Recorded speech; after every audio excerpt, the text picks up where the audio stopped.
खाए मन हुआ है दीवाना रात चल चला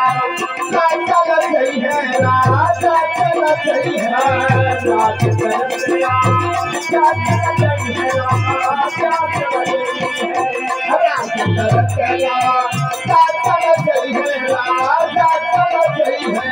रात चल चला चल गई है रात चल गई है रात चल चला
पटखावा ध्रुव बाबू के बहन के तरफ से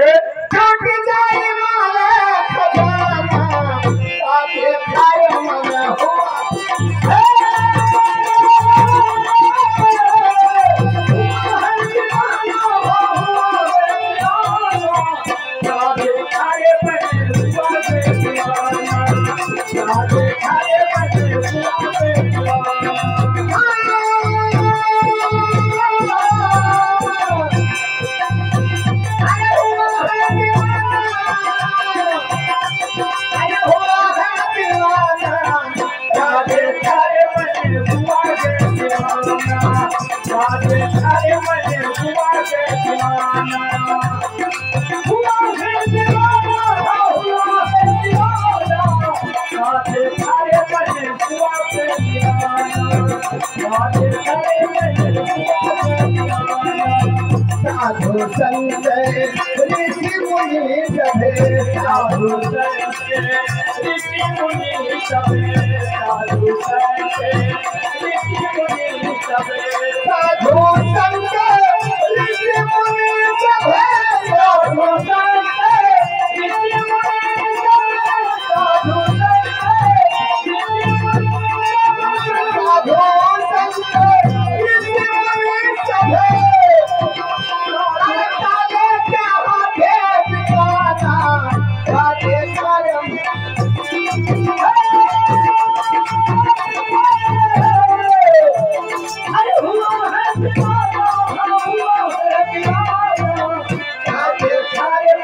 हेलो,